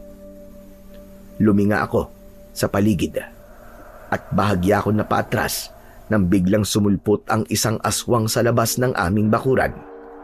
Nanlilisik ang mapupula niyang mga mata habang nakatingin sa akin. Ikaw na pala ang bagong nagmamayari ng antig-antig na Ricardo. Sinasabi ko na nga ba? Mahina na siya, kaya pinasa niya na ang pesting antig-antig na yan sa iba. Tama ka. At ako na ang papatay sa iyo ngayon. Teka, bakit mag-isa ka lang? Nasaan ang kasama mo? Bakit hindi pa kayo dalawa magpunta rito? Para sabay ko na kayong papatayin. Ano ba yung nangyayari niyan, Apo? Sino bang kausap mo? Naku po, Diyos ka! Ang aswang! Abay, napakapangit mo pa na talaga sa personal. Lola, ano ba kayo? Magsarado po kayo ng pinto. Huwag po kayong lalabas hanggat hindi ko sinasabi at hanggat hindi ko napapatay ang halimaw na to. Nang isarado ni Lola Fatima ang pinto, ay inihanda ko na ang sarili ko sa pakikipaglaban. Mahigpit kong hinawakan ang matalas kong itak at hindi ko na inalis ang tingin ko sa aswang na nasa aking harapan. At sa sandaling yun, ibinigay ko ang buong tiwala ko sa kapangyarihan ng anting-anting na ibinigay sa akin ni Don Ricardo. Sinalubong ko ang aswang. Tatagain ko sana siya, pero nahawakan niya ang kamay ko. Binigwasan ko ng suntok sa panga ang aswang at napaatras siya. Dumura pa siya ng may kasamang dugo. Malakas ka, pero hindi ka pa rin uubra sa akin. Mas naging mabilis ang pagkilos ng aswang. Hindi ko na malayan na nasa harapan ko na siya. Wala na akong nagawa nang kinagat niya ako sa balikat. Malakas akong napasigaw dahil sa labis na sakit. Walang kahirap-hirap akong binuwat ng aswang at ibinalibag niya ako sa kung saan. Bumalandra ang katawan ko sa bakod, kung saan gumagapang ang halamang baging na kung tawagin ay makabuhay. Napahawak ako sa makabuhay at nang tumayo ako ay napansin ko na may hawak akong mahabang baging ng makabuhay. Napatingin ako roon at bumalik sa isip ko ang isa sa mga sinabi sa akin ni Don Ricardo. Ang sabi sa akin ni Don Ricardo, Lahat ng sandata na mahahawakan ko ay magiging epektibong panlaban sa mga aswang. Kung aasa lang ako sa itak, ay makakaatake lang ako sa malapitan. Anong binubulog-bulog mo dyan? Nagdadasal ka na ba? Dahil tanggap mo na ba sa gabing ito, ay mamamatay ka na? Hindi ako mamamatay ngayong gabi, kundi ikaw! Hinila ko ang makabuhay at ginamit ko yon bilang isang latigo. Nang sumugod sa akin ang aswang, ay inihambalos ko sa kanya ang makabuhay at lumatay yun sa kanyang pagmumuka. Lumikha yun ng malalim na sugat. Mas lalo ako naniwala sa kapangyarihan ng aking anting-anting. Paulit-ulit kong pinaghahampas ang aswang gamit ang makabuhay, at nang dahil doon ay unti-unti siyang nanghina hanggang sa tuluyan na siyang tumumba. Lumapit ako sa aswang at matiim ko siyang tinignan sa kanyang mga mata. Naawa ka! Wag mo akong papatayin! Wala akong awa sa mga kagaya mong demonyo! Itinaas ko ang aking itak at diretsa ko yung itinarak sa tapat mismo ng puso ng aswang. Hindi pa ako nasiyahan. Binunot ko ang itak at itinarak ko yon ng paulit-ulit sa kanyang dibdib. Sandaling nangisay ang katawan niya at hindi nagtagal ay binawian na siya ng buhay. Kinabahan naman ako nang narinig ko ang malakas na pagsigaw ni Lola Fatima mula sa loob ng bahay. Hinugot ko ang itak at sa pagbukas ko ng pinto ay nakita ko na naroroon ang isa pang aswang. Hawak niya si Lola Fatima at nakaumang sa leeg ng lola ko ang matutulis nitong mga kuko. Nalaman ko na pumasok sa bintana ang aswang dahil nakabukas yun. Danilo, Apo! Tulungan mo ako! Ayoko pang mamatay, lalo na sa kamay ng mabahong aswang na ito! Tulungan mo ako, Apo! Huwag po kayong mag-alala, Lola. Ililigtas ko po kayo. Hoy, ikaw, Diablong buwang ka! Pakawalan mo, Lola ko. Kung ayaw mo magaya ka sa kasama mo na nasa labas. Ngumisi lang ng nakakaloko ang aswang at tila wala siyang takot na nararamdaman. Alam kong kritikal ang sitwasyon namin. Isang maling galaw ko lang ay maaaring yun na ang maging dahilan ng kamatayan ni Lola Fatima. Hanggang sa naramdaman ko ang paggalaw ng makabuhay sa aking kamay. Mabilis akong napatingin doon at isang ideya ang aking naisip. Gamit ang aking utak ay inutusan ko ang baging na makabuhay. Hindi ako makapaniwala na gumana ang aking plano dahil kumilos ang makabuhay ng naaayon sa kagustuhan ko. Mabagal at maingat yung gumapang papunta sa aswang. At nang makalapit na ang baging ng makabuhay sa aswang, ay mabilis yung pumulupot sa isang paa ng aswang. Malakas kong hinila ang makabuhay at dahil doon, natumba ang aswang. Nang nabitiwan niya si Lola Fatima, ay mabilis akong lumapit sa aswang. Kumawala ang makabuhay sa paa ng aswang at ipinulupot ko yun sa kanyang leeg. Nagpumiglas ang aswang pero wala siyang laban sa lakas ko. Hindi nagtagal ay huminto na sa paggalaw ang aswang at tuluyan na siyang nalagutan ng hininga. Pagod na pagod ako matapos kong patayin ang dalawang aswang. Pero nang yakapin ako ni Lola Fatima, ay tila ba nawala ang aking pagod, lalo na't alam ko na ligtas na siya at ang aming lugar mula sa perwisyong mga aswang. Kinabukasan ay mabilis na kumalat sa aming barangay ang pagkakapatay ko sa dalawang aswang. Marami ang humanga Sa tapang na ipinakita ko, sa araw din na yon ay inimbitahan kami ni Don Ricardo sa bahay niya para sa isang espesyal na hapunan. Napakaraming masasarap na pagkain ang nakahain sa lamesa. Wow! Ang dami naman po nito, Don Ricardo! Mauubos po ba natin lahat ito? Pwede naman kayo mag-uwi kung may matitira. Saka talagang dapat lang tayo maganda. Dahil nagtagumpay kang patayin yung natitirang 2 aswang. Hindi ko po yun magagawa kundi po dahil sa inyo, Don Ricardo. Kung hindi nyo po ipinagkaloob po sa akin ang anting-anting nyo, ay hindi ko po mapapatay yung mga aswang na yon. Danilo, huwag mong minamaliit ang sarili mong kakayahan. Dahil ang kakayahan na yan ang siyang tutulong sa'yo na malagpasan ang lahat ng mga pagsubok sa buhay. Talagang karapat dapat kang maging bagong tagapangalaga ng anting-anting. Kaya ka nagtagumpay sa iyong misyon. Oo nga pala.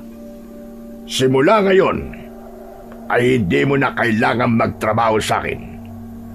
Burado na rin ang utang niyo sa akin. Huwag mo nang intindihin yun. Quits na tayo. Yun ay bilang kapalit sa kabayanihan na ginawa mo. Ano po? Talaga po, Don Ricardo? Lola, narinig niyo po ba yun? Wala na po tayong utang. Wala na po tayong utang, Lola. Ay, Diyos ko! Salamat sa Panginoong Diyos. Salamat din po sa inyo, Don Ricardo. Napakabuti niyo po talaga. Sana po'y wag po kagad kayong kunin ni Lord. Sana nga, Lola, ay hindi kagad ako kunin ni Lord. Pero sana, Danilo, ay tulungan mo pa rin ako sa pag-aalaga ng mga halaman ko rito. Kailangan ko pa rin kasi ang tulong mo rito. Pero wag ka mag-alala, dahil sa pagkakataon nito, ay magkakaroon ka na ng sweldo. Naku, Don Ricardo, hindi ko po tatanggihan yan. Maraming salamat po talaga, Don Ricardo. Hulog po talaga kayo ng langit sa amin. Pwede magbabaya na tayo mag-usap. Abay, kumain na tayo. At kanina ko pa gustong tikman ang lahat ng pagkain na nasa lamesa. Ay, Diyos ko. Mukhang masarap yung crispy pata. Ang tagal ko nang hindi nakakain yan. O Lola ha, basta hinay-hinay lang po kayo sa crispy pata. Baka mamaya ay atakihin na naman kayo sa puso. Nagtawanan kami sa sinabi kong yon. Sa gabing yon ay masaya kaming nagsalo-salo at sa kauna-unahang pagkakataon ay nakita kong ngumiti at tumawa si Don Ricardo. Alam ko na tuluyan ng nabasag ang pader na nakapalibot sa kanya at hinayaan niya na kami ni Lola na makapasok sa buhay niya. At simula ng gabing yon ay naging bahagi na kami ng pamilya ni Don Ricardo. Nang dahil sa kanya ay unti-unti kaming nakaahon sa kahirapan at naiparanas ko na rin kay Lola Fatima ang buhay na gusto ko para sa kanya. Nanatili naman sa akin ang anting-anting at mas pinag-aralan ko pa kung paano yun gagamitin kasama ng kaalaman ko sa mga halaman upang maging mas handa ako kung sakaling may sumalakay na naman ng mga aswang sa aming lugar. Lumipas ang mga taon at nagkaroon na ako ng sarili kong pamilya. At kahit wala na sa tabi ko si Lola Fatima, dahil sumakabilang buhay na siya, ay alam kong naging masaya siya sa naging buhay niya dito sa mundo. At dahil sa mga nangyari, natutunan ko na kapag may kakayahan kang tumulong, ay tumulong ka. Kahit simple at maliit na tulong lamang yon, ay maaari kang makapagbigay ng malaking pagbabago sa taong tinulungan mo. Hanggang dito na lamang po ang aking kwento. Sana po ay nagustuhan nyo at sana ay may natutunan po kayo na magandang aral. Sa kwentong ating napakinggan, ay pinatutunayan lamang nito na sa kabila ng hirap ng buhay at ng mga pagsubok na ating kinakaharap sa araw-araw, huwag sana nating hayaang manlupaypay ang ating puso sa paggawa ng kabutihan. Sapagkat ang tunay na sukatan ng ating pagkatao ay hindi nasusukat sa dami ng ating tinatanggap, kundi sa dami ng ating naibibigay sa kapwa, lalo na sa mga nangangailangan. Kapag may pagkakataon tayong tumulong, huwag tayong mag-aatubili dahil ang bawat kabutihang itinatanim natin sa mundo ay nagiging binhi ng pag-asa na balang araw ay babalik at babalik din sa atin sa paraang hindi natin inaasahan. Tulad na lamang ng sinasabi sa Galasya, Kabanata 6, Talata 9, huwag tayong magsawa sa paggawa ng mabuti, sapagkat sa takdang panahon ay aani tayo kung hindi tayo susuko. Paalala rin sa atin ng Kawikaan, Kabanata 11, Talata 17, na ang nagpapakita ng awa sa dukha ay nagpapahiram sa Panginoon at siya ang gaganti sa kanyang kabutihan. At ayon kay Jesus sa Mateo, Kabanata 25, Talata 40, ano man ang ginawa ninyo sa isa sa pinakamaliit kong mga kapatid, ay sa akin ninyo ginawa. Kaya't kung ang bawat isa sa atin ay magtutulungan, magmamahalan at magpapakita ng malasakit sa isa't isa, mas gagaan ang buhay ng lahat, mas lalalim ang pagkakaisa, at mas mararamdaman ang presensya ng Diyos sa mundong ating ginagalawan. Sapagkat sa huli, ang kabutihan ay hindi kailanman nasasayang. Ito ay patuloy na nagbubunga ng pag-asa, kapayapaan at tunay na pagmamahalan. Maraming salamat po sa walang sawa ninyong pakikinig at pagsuporta sa aking mga YouTube channel na The Voice Addict at mga kwento ni Apong Isaac. Hanggang sa muli, at pagpalain nawa po kayo ng Diyos na may kapal.